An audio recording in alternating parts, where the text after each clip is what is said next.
Hello दोस्तों, welcome to your Google science app. आज हम लोग देखते हैं केमिस्ट्री के कुछ न्यूमेरिकल को सॉल्व करेंगे जो पिछले साल बोर्ड परीक्षा में आए थे। जिसमें से पहला सवाल है, ग्लूकोज के 12 ग्राम को 100 ग्राम जल में घोला गया है। इस विलयन का क्वथनांक 100.34 डिग्री सेल्सियस है। जल के लिए केवी की गणना करना है हमको, किसमें करना है, प्रति किलो प्रति मोल में कीजिए। अब इस सवाल को हल करने से पहले हम देखते थे कि हमको दिया हुआ स्मॉल डब्लू यानी विलेय का मान दिया है, कैपिटल डब्लू विलायक का मान दिया हुआ है, डेल्टा टी यानी क्वथनांक के उन्नयन में जो परिवर्तन हुआ है उसके ताप में वो दिया हुआ है, और ग्लूकोज का अणुभार 180 ग्राम दिया है।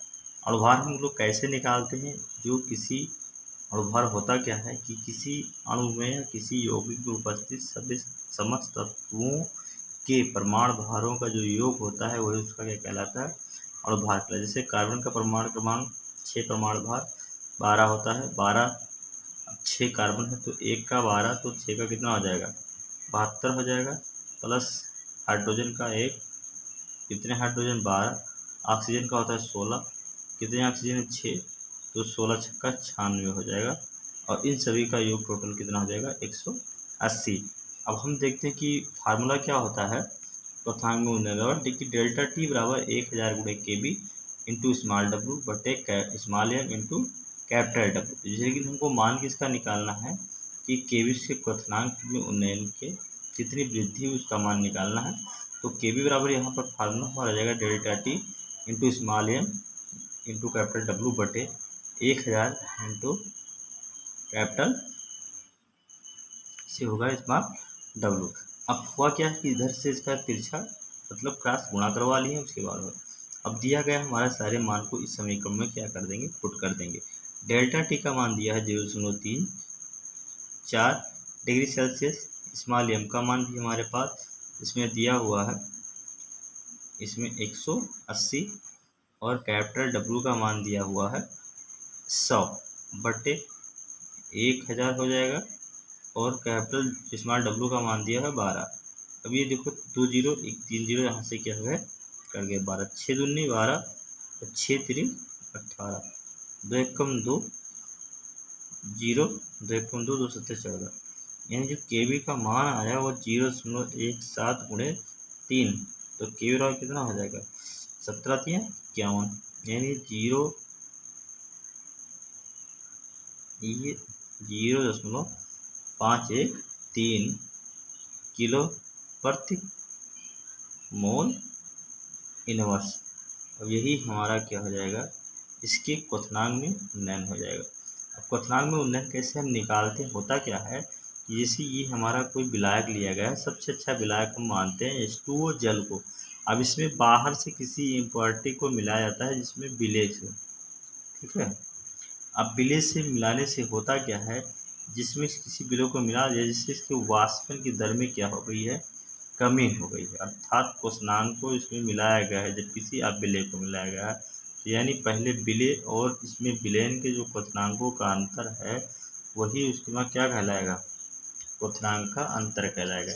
यानी विलायक और विलेय के जो क्वथनांक मतलब तापों का जो अंतर है वही इसका क्या कहलाएगा, क्वथनांक में उन्नयन कहलाएगा। उसके बाद एक दूसरा न्यूमेरिकल हम देखते हैं जो दिया हुआ है कि दो द्रव ए तथा कैपिटल बी के वाष्प दाब क्रमशः 80 मिमी है तथा ये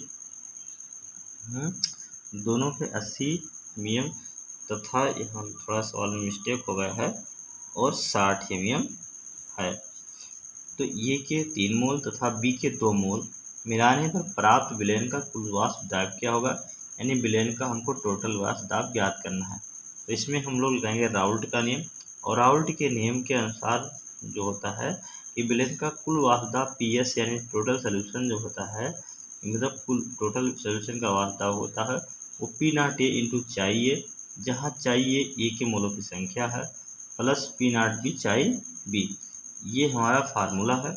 अब इसमें से सबसे पहले हम निकालेंगे ए के मोल प्रभार निकालेंगे। तो चाहिए बराबर जो फार्मूला किसी विलयन का मोल प्रभार क्या होता है कि मतलब अवयव के मोलों की संख्या बटे विलयन के कुल मोलों की संख्या। तो ए का मोल प्रभार निकालना है तो अब हमको ए के मोल का निकालना है।